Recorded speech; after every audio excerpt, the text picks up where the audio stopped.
أعوذ بالله السميع العليم من الشيطان الرجيم بسم الله الرحمن الرحيم الحمد لله الذي وكفى والصلاة والسلام على سيد المصطفى وعلى آله وصحبه أجمعين ومن وفى أشهد أن لا إله إلا الله وأشهد أن محمدا عبده ورسوله اللهم اجعلنا من الذين يتبعون الهدى وجعلنا إيمانا سليما وتسليما سبحانك لا علم لنا إلا ما علمتنا إنك أنت العليم الحكيم وسبحانك لا علم لنا إلا ما فهمتنا إنك أنت الجواب الكريم وقال رب اشرح لي صدري ويسر لي أمري واحلل عقدة من لساني يفقهوا قولي آمين يا رب العالمين أما بعد.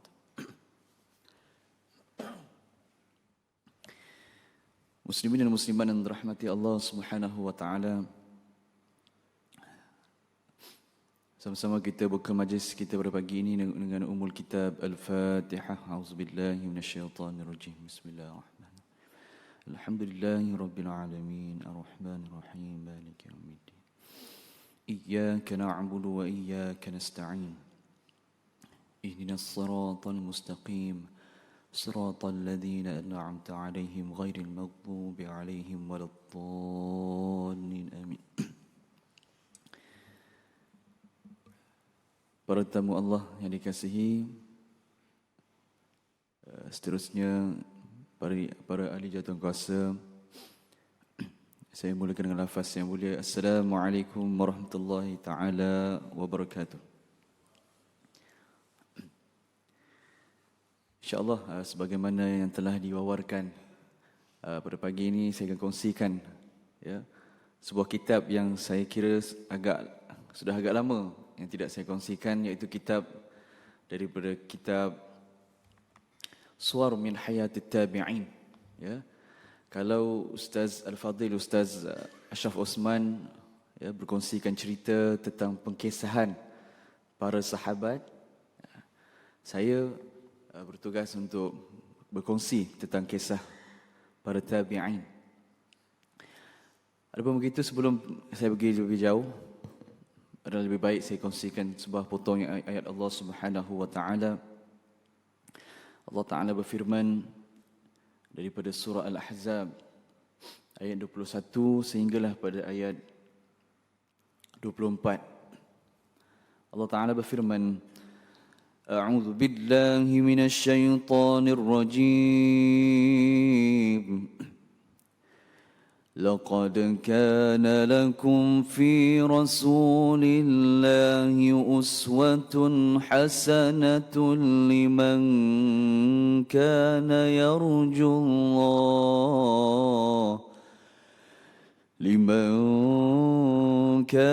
يرجو الله واليوم الآخر وذكر الله كثيرا ولما رأى المؤمنون الأحزاب قالوا هذا ما وعدنا الله ورسوله وصدق الله ورسوله وما زادهم إلا إيمانا وتسليما من المؤمنين رجال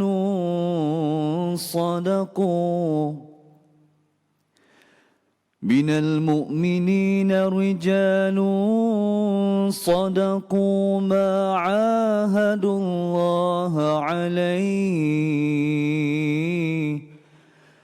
فمنهم من قضى نحبه ومنهم من ينتظر وما بدلوا تبديلا ليجزي الله الصادقين بصدقهم ويعذب المنافقين ويعذب المنافقين إن شاء أو يتوب عليهم إن الله كان غفورا رحيما.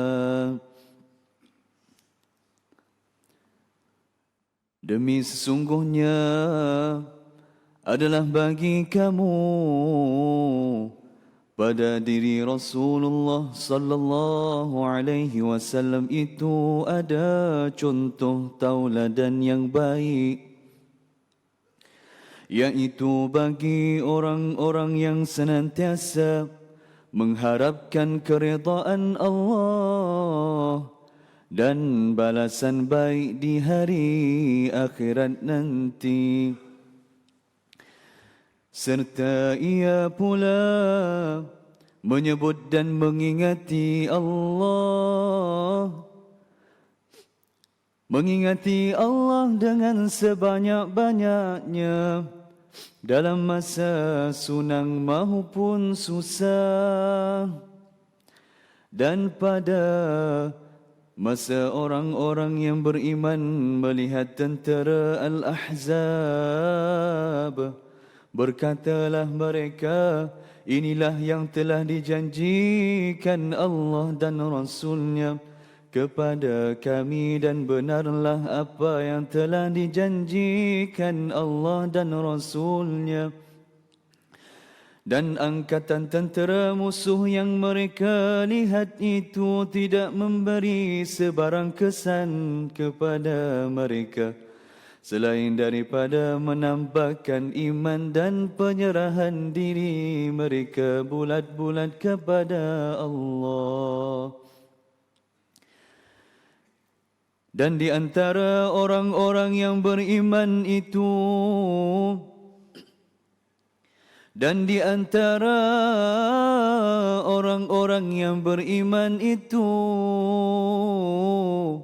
ada yang bersikap benar, membenarkan dan menunaikan apa yang telah dijanjikannya kepada Allah untuk berjuang membela Islam. Maka di antara mereka ada yang telah selesai menjalankan janjinya itu, lalu mereka gugur syahid. Dan di antaranya ada yang menunggu giliran, dan mereka pula tidak mengubah apa yang mereka janjikan itu sedikit pun. Berlakunya yang demikian supaya Allah membalas orang-orang yang benar. Allah membalas orang-orang yang benar disebabkan kebenaran mereka, dan menyiksa orang-orang yang munafik jika ia kehendaki atau ia menerima taubat mereka. Sesungguhnya Allah adalah Maha Pengampun lagi Maha Mengasihani. Sadaqallahul Azim. Muslimin dan muslimat yang dirahmati Allah Subhanahu wa taala. Sepanjang pengkisahan Nabi sallallahu alaihi wasallam, Nabi yang di antara gelaran baginda sallallahu alaihi wasallam adalah Sadiqul Masduq, yaitu benar lagi membenarkan. Nabi sallallahu alaihi wasallam telah menunjukkan kepada kita bahawa di antara pilihan-pilihan Allah Subhanahu wa taala ke atas orang-orang yang beriman itu adalah mereka yang membenarkan janji Allah Subhanahu wa taala. Membenarkan janji Allah bukan sekadar berkata benar dalam urusannya, tetapi mereka beriman dengan setiap penurunan wahyu, bahkan mereka berusaha untuk membenarkan janji Allah Subhanahu wa taala. Ya, dan apakah itu di antara janji-janji Allah Subhanahu wa taala? Adalah di antaranya wa ja'ala kalimatal ladzina kafaru sufla wa kalimatullahi hiyal ulya wallahu azizun hakim. Iaitu tidak ada ataupun kalimah Allah itu yang paling tinggi. Ya, tidak ada kalimah yang lagi tinggi melainkan kalimah Allah. Jadi mereka cuba membenarkan kata-kata Allah selagi mana apa yang mereka mampu. Kalau tuntutan ke atas membenarkan kata Allah itu adalah dengan melalui mata pedang, maka mereka lah yang membenarkannya. Kalaulah untuk meletakkan kalimah Allah itu paling tinggi itu menuntut kepada berdakwah, maka mereka lah yang membenarkan kata-kata Allah Subhanahu wa taala itu dengan berdakwah. Jadi muslimin dan muslimat yang dirahmati Allah Subhanahu wa taala, pada pagi ini saya akan kongsikan satu kisah daripada kisah golongan tabi'in yang kita ketahui daripada sebuah hadis Nabi sallallahu alaihi wasallam dalam periwayatan sahihain, iaitu sahih Bukhari dan juga Muslim. Nabi bila sebut tentang sebaik-baik manusia adalah kurunku, kemudian diikuti dengan kurun yang kedua, kemudian diikuti dengan kurun yang ketiga. Dalam sebuah hadis, khairun nasi qarni thumma alladhina yalunahum thumma alladhina yalunahum. Sebaik-baik kurunku, sebaik-baik manusia itu di kurunku. Siapakah di kurunku? Merujuk kepada hadis Nabi itu tadi. Golongan yang pertama adalah golongan sahabat. Golongan sahabat. Kemudian diikuti dengan kurun yang kedua. Siapakah kurun yang kedua? Golongan tabi'in. Kemudian diikuti dengan golongan yang seterusnya, iaitu golongan tabi'in. Muslimin dan muslimat yang dirahmati Allah, kalau kita rujuk semula, siapakah itu golongan sahabat? Golongan sahabat ada 3. Syarat dia untuk menjadi golongan sahabat ada 3. Syarat yang pertama adalah mereka yang mesti jumpa Nabi. Dan jumpa Nabi ini bukan sekadar jumpa. Dia mesti jumpa tu secara khusus, iaitu jumpanya secara bertentangan mata. Kalau jumpanya dalam mimpi, takut-takut hari ini ada orang mendakwa dia adalah golongan sahabat. Dia mesti jumpa Nabi dengan keadaan sedar. Maknanya dia hidup di zaman Nabi SAW ketika mana Nabi SAW masih hidup. Itu syarat yang pertama. Yang kedua adalah dia mesti beriman. Tak boleh kita ataupun dia mengakui untuk dia bertemu dengan di zaman Nabi tetapi dia tidak beriman. Kerana dalam sebuah kisah ketika mana Nabi SAW telah berwafat, seorang yang asalnya sahabat yang bernama Ubaidillah bin Jahshin, di antara zaman fitnah setelah kewafatan Nabi adalah sebahagian besar ada ataupun sebahagian kecil, sebahagian kecil para sahabat tidak mampu nak menerima tentang berita Nabi itu telah berwafat. Sehingga kan Sayyidina Abu Bakar Siddiq terpaksa menenangkan pada sahabat yang lain, iaitu sesungguhnya apa kata-kata Sayyidina Abu Bakar, sesungguhnya Nabi SAW itu telah pun wafat. Tetapi yang tidak akan pernah wafat adalah Tuhan yang menciptakan Nabi SAW. Sayyidina Abu Bakar menarik perhatian para sahabat untuk kita lihat, kita bukan menyembah dan mengagungkan Nabi SAW. Hakikatnya kita menyembah dan mengagungkan Allah yang menciptakan Nabi SAW. Ketika itu para sahabat kembali tenang. Adapun begitu, beberapa sahabat yang telah pun bermusafir jauh, seperti mana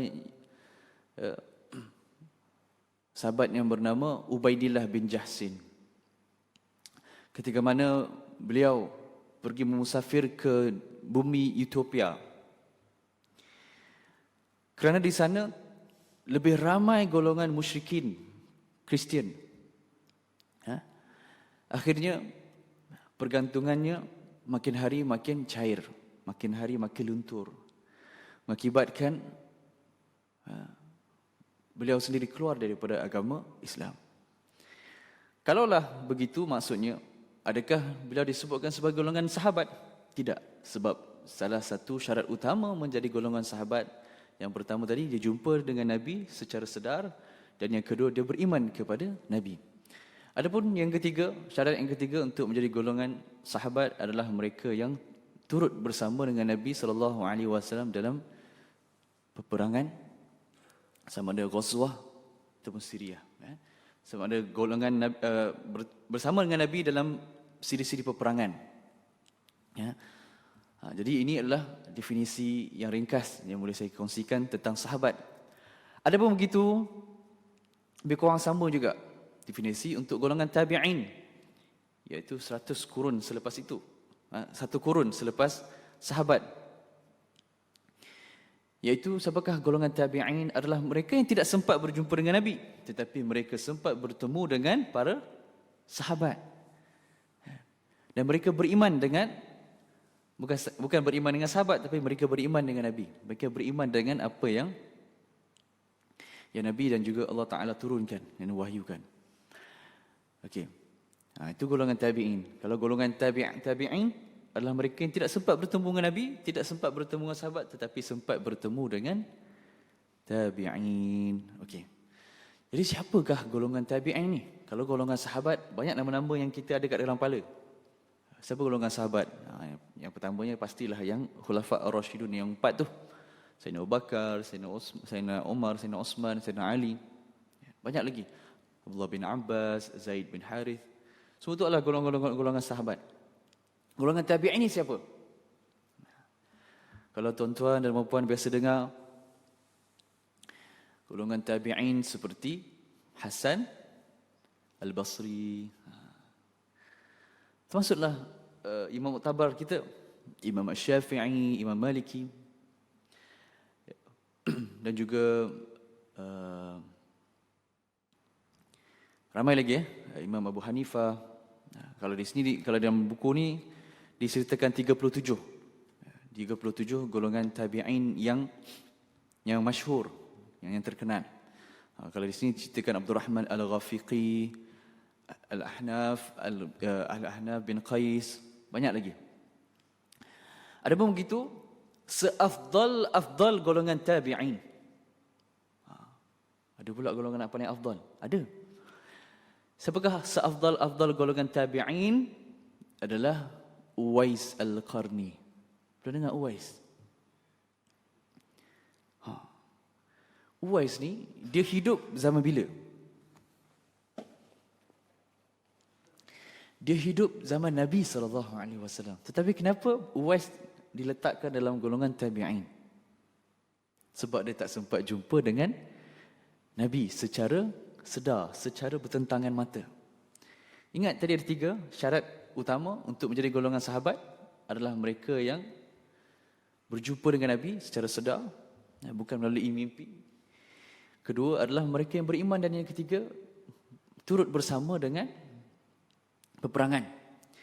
Uwais Al-Qarni, dia sekadar memenuhi syarat yang kedua, iaitu dia beriman dengan Nabi, tapi tak sempat jumpa dan tidak sempat bersama dalam siri-siri peperangan Nabi SAW. Dan saya pernah kisahkan tentang kisah Uwais dalam siri kuliah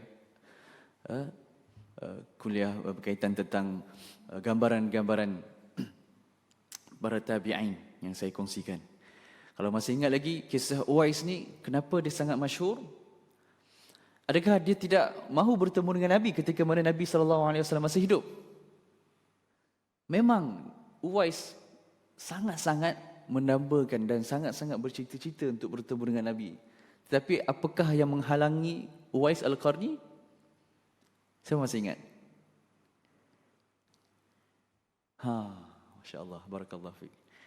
Uwais, dia tak mampu nak keluar daripada rumahnya dan bermusafir bertemu dengan Nabi, hanya semata nak jaga ibunya yang sedang uzur. Allahu Akbar. Allahu Akbar.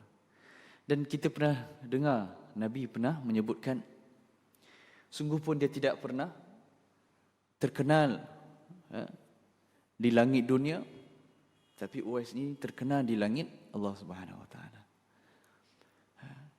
Pengkisahan tentang Uwais ini, perkhabaran tentang Uwais ini sampai ke langit Allah Taala.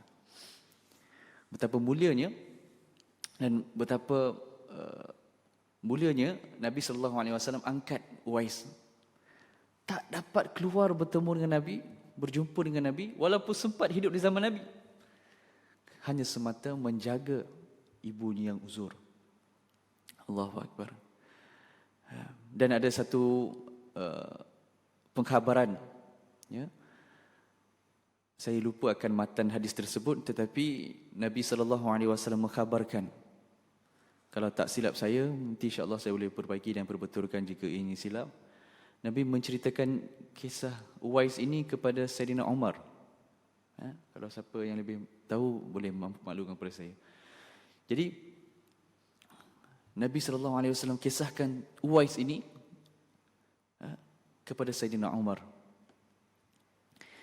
Dah cerita sekian, jumpalah Saidina, kalau berkesempatan, jumpalah dengan Uwais. Jumpalah dengan Uwais. Kerana di dalam doanya, Allah Ta'ala pandang. Allah Ta'ala makbulkan. Jadi, ketika mana telah berwafat, baginda sallallahu alaihi wasallam, Saidina Umar mencari Uwais ni. Dia pusing cari. Akhirnya dia jumpa seorang pemuda yang bernama Uwais. Dan ketika mana Nabi SAW, ketika mana Saidina Umar mengkhabarkan tentang apa yang telah dikisahkan oleh Nabi SAW, tidak terkejut Uwais. Kerana bagi Uwais, walaupun tak pernah jumpa, hatinya sentiasa bersama dengan Nabi. Allahu Akbar. Jadi tuan-tuan, itulah salah satu kisah daripada siri kisah pengkisahan golongan tabi'in. Dan pada pagi ini yang ingin saya kongsikan, insya-Allah tak lama sebelum jam 7 saya pada urusan, iaitu kisah yang bernama Hasan Al-Basri. Hasan Al-Basri pun di antara nama-nama yang masyhur dalam kisah siri kisah golongan tabi'in. Okey.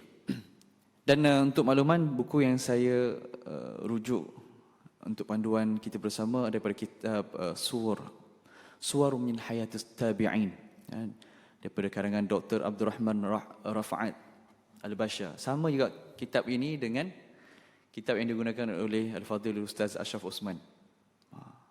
Okey. Cuma kitabnya telah diolah dan telah diterjemahkan oleh penterjemah Indonesia.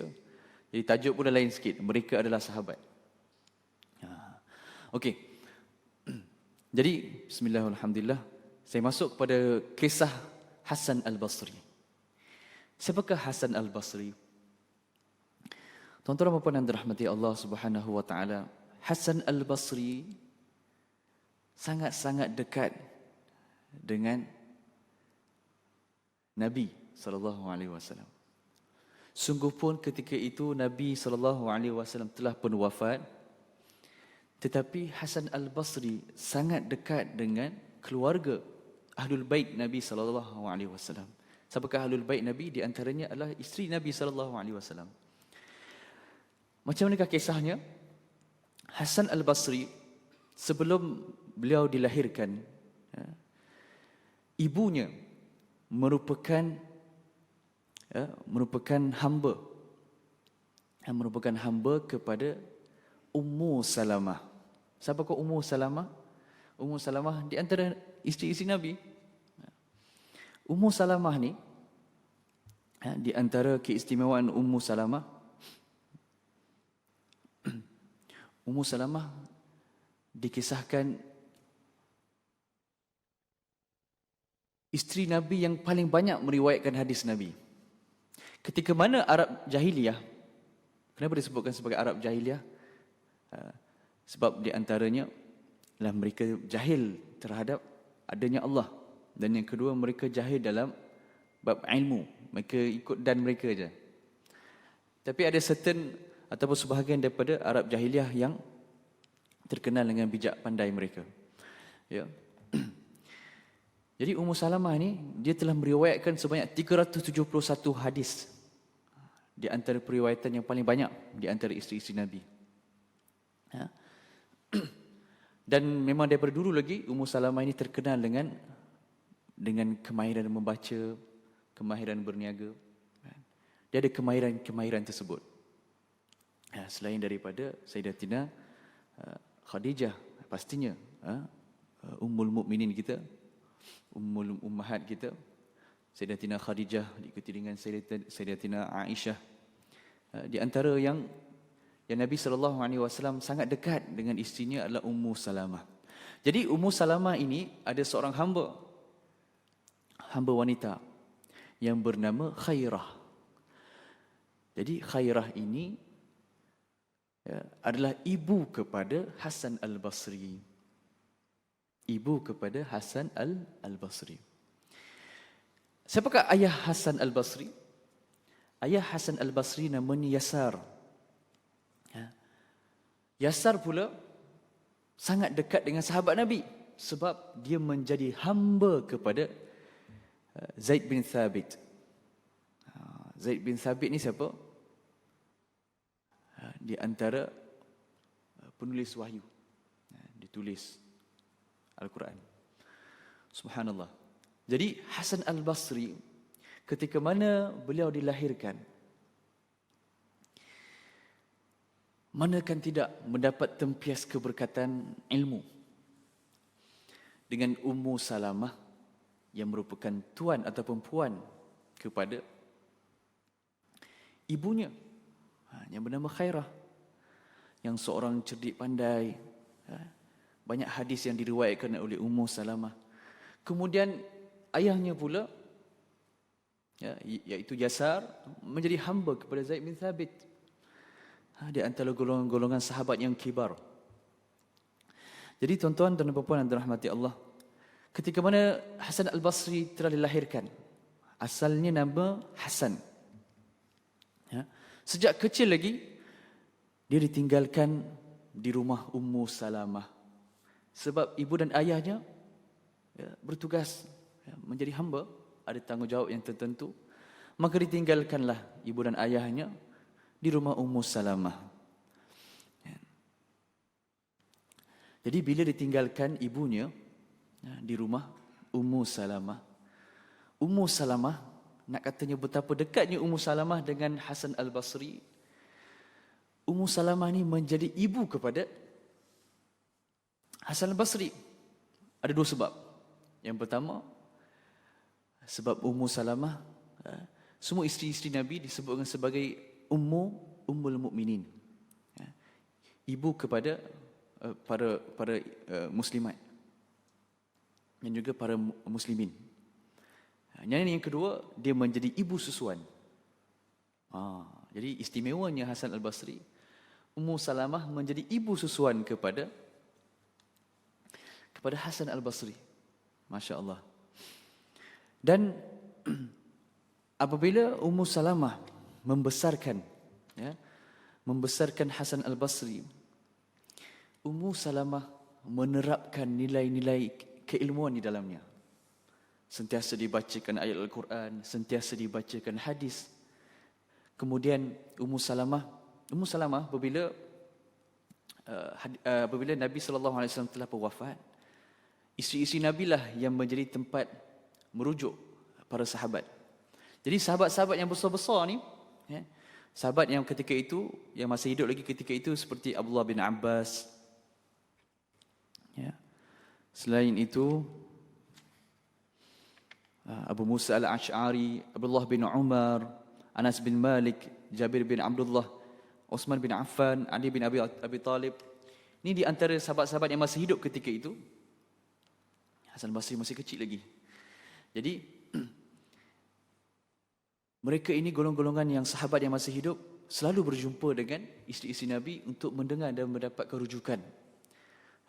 Apa Nabi buat ketika mana sekian-sekian. Jadi sahabat bertanya kepada isteri-isteri Nabi untuk mencari rujukan. Dan banyak dikisahkan tentang hal-hal rumah tangga ketika mana setelah Nabi SAW telah berwafat. Kadang-kadang kita dengar Nabi dia ada sedikit unsur romantisnya dengan isteri-isteri Nabi. Banyak kes benda-benda ini dikisahkan semula setelah mana Nabi telah berwafat. Okey. Itu cerita lain lah. Cuma nak ceritakan di sini adalah bagaimanakah daripada kecil lagi Hasan Al-Basri menerima banyak kunjungan para sahabat. Asalnya sahabat nak jumpa dengan Ummu Salamah mendapatkan rujukan hadis ataupun rujukan ayat Al-Quran dan juga pandangan-pandangan yang wajar diberikan. Jadi Hasan Al-Basri suasananya begitu. Bayangkanlah Hasan Al-Basri ketika kecil-kecil seperti anak apa namanya Yusuf bersama dengan haji-haji, haji-haja pusing sekitar masjid, tengok suasana. Macam itulah suasana dia. Mudah-mudahan anak-anak kita yang sentiasa berlegar dan bersama dengan kita di pagi hari, sentiasa bersama kita dalam solat jemaah kita, dia akan memberi kesan yang baik kepada mereka. Mereka membesar dengan suasana yang baik, insya-Allah dia akan memberi kesan yang baik kepada mereka. Jadi Hasan Al-Basri dia membesar dengan suasana yang baik. Dikelilingi oleh para sahabat yang hebat, yang besar-besar ni. Sayyidina Ali, Sayyidina Osman, Sayyidina Ali, Sayyidina Osman, Abdullah bin Umar. Siapakah Abdullah bin Umar? Anak kepada Umar Al-Khattab. Golong-golongan yang hebat-hebat ni. Jadi Hasan Al-Basri nampak dan lihat kejujuran dan juga kesetiaan mereka dalam agama ini. Bahkan salah satu perkara yang anak-anak kita boleh belajar apabila kita sendiri buat adalah, kalau sekarang ini kan anak-anak suka bertanya, especially anak-anak golongan alfa. Sekarang dah macam-macam golongan lah. Kita golongan generasi X, Y, Z. Sekarang ni alfa pun ada. Tahu tak alfa ni apa? Bukan Alfa Romeo, lain. Jadi sekarang ni golongan dah banyak, dan antara ciri-ciri golongan alfa ni suka bertanya, why? Kenapa ya kita kena solat? Kenapa bulan itu bila dah terbit matahari, bulan masih tak terbenam lagi? Macam-macam soalan. Jadi kalau kita tak tahu, katakan tak tahu, dan kita bawa anak-anak kita ni jumpa kepada mereka yang tahu, ini suasana yang baik. Kadang-kadang anak-anak kita bertanya, ayah, kenapa solat tu 5 waktu dalam satu hari? Nak jawab macam mana? Memang soalan tak mampu nak jawab punya. Jadi kalau kita tak tahu, katakan tak tahu. Jangan kita hentam sembrono. Nanti kalau ayah ni tak tahu juga ni, tidak, ayah tanya, ayah bawa Ahmad. Katakanlah nama anak tu Ahmad. Jom kita tanya imam.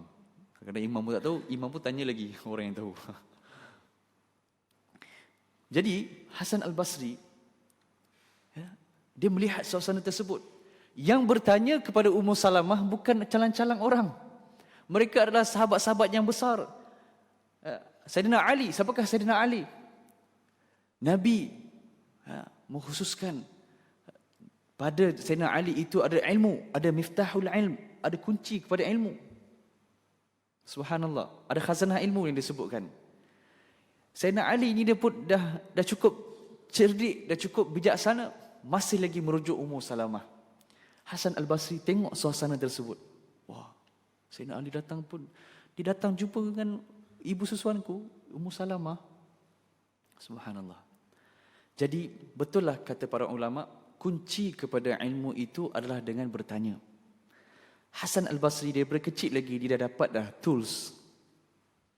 Dia dah dapat dah kunci-kunci rahsia kepada ilmu.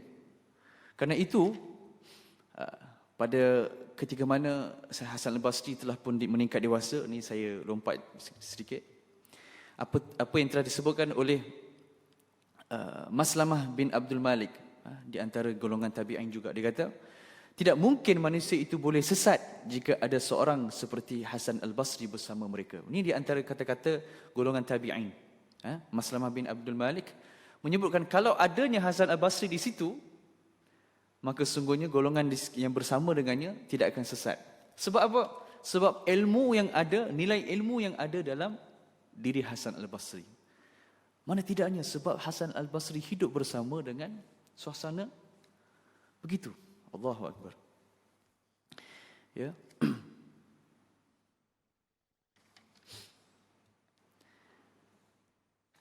Dan untuk pergi lebih jauh, ya, sebelum kita berakhir, ketika mana saya akan buat dua siri insya-Allah. Ini siri yang pertama, kemudian ada siri yang kedua.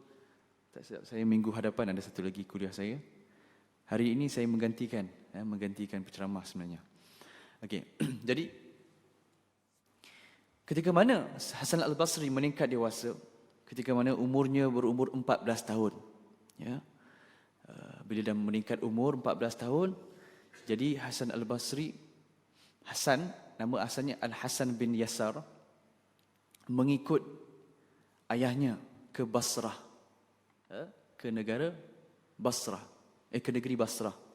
Dan ketika itulah namanya melekat Hasan Al-Basri. Dan kita kena tahu di antara hebatnya ciri-ciri yang didapati sifat lokaliti negeri Basrah ini, banyak masjid-masjid yang hebat. Apa maksud masjid yang hebat? Maksudnya banyak terdapatnya golongan-golongan sahabat dan juga golongan-golongan tabi'in yang hebat di dalam masjid-masjid tersebut, yang memakmurkan masjid-masjid tersebut. Jadi Hasan Al-Basri daripada kecil lagi, daripada umur dewasa lagi, ya, apabila dia di negeri Basrah, dia lagi duduk dengan bersama golongan-golongan sahabat yang banyak mengajarkan ilmu, yang banyak mengajarkan ilmu hadis, ilmu tafsir, ilmu fiqh, sehinggalah di saat Hasan Al-Basri meningkat dewasa, ya, beliau sendiri merapati. Sebelum ni dia duduk mendengarnya. Ya, Sayyidina Ali, Abdullah bin Umar bertanya dan bertemu dengan Ummu Salamah. Kali ini dia sendiri bersama menerima ilmu tersebut, ya, daripada golongan-golongan sahabat yang disebutkan sebentar tadi. Akhirnya menjadikan Hasan Al-Basri seorang pemuda yang soleh, seorang pemuda yang faqih, seorang pemuda yang soleh dan juga seorang pemuda yang faqih. Maksud faqih, mereka yang diberikan kurniaan kecerdikan di dalam dirinya. Faqih, daripada perkataan faqih, fiqh. Faqih adalah isim fa'il, adalah mereka yang orang yang faqih. Itu senang ceritalah. Dan kerana itulah Hasan Al-Basri, nama beliau mula diangkat, mula disebut-sebut dalam golongan di saat zamannya itu. Kerana kecerdikan dan kerana, kita tengoklah salah silahnya daripada ibunya Khairah, hamba kepada Ummu Salamah, ayahnya pula Yasar, hamba kepada Zaid bin Thabit. Bukan calon-calon orang ni. Dan Hasan Al-Basri menjadi anak kepada ibu sesuanya Ummu Salamah. Hidup lama bersama dengan Ummu Salamah, melihat dengan suasana yang sangat baik, suasana ilmu, suasana ukhuwah, subhanallah. Jadi dia mencorakkan siapakah Hasan Al-Basri, sehinggalah Hasan Al-Basri bersama dengan ayahnya Yasar, ya, menuju ke Basrah. Dan ketika itulah Hasan Al-Basri mendapat julukan ilmu secara rasmi dengan sahabat, direct, one to one, direct secara talaki. Jadi wallahu a'lam bissawab. Ada lagi 2-3 muka surat untuk saya habiskan, ya. Nanti saya tangguhkan dalam siri yang berikutnya. Tak silap saya minggu hadapan hari Isnin ataupun Selasa, saya akan cek balik. Jadi tuan-tuan dan puan-puan yang dirahmati Allah, ayat Al-Quran yang saya kongsikan pada awal mukadimah tadi sudah cukup untuk Allah Ta'ala mengkisahkan, minal mu'minina rijalun sadaqu ma ahadullaha alaih. Sampailah ke hari akhirat kelak, akan ada satu golongan yang mereka ini bukan sekadar beriman, tetapi mereka membenarkan janji Allah Subhanahu wa Ta'ala. Kita dah lihat golongan sahabat, mereka membenarkan janji Allah. Kita dah lihat golongan tabi'in dan juga golongan tabi'in membenarkan janji Allah. Ada begitu golongan yang selepasnya, golongan aulia was salihin, golongan khalaf dan juga golongan salaf dan juga golongan khalaf. Ada sebahagiannya memang mereka ni membenarkan janji Allah. Dan sehinggalah ke saat ini ada di antara kita yang membenarkan janji Allah Ta'ala. Dan sehinggalah ayat tersebut sangat valid sampailah ke hari akhirat kelak.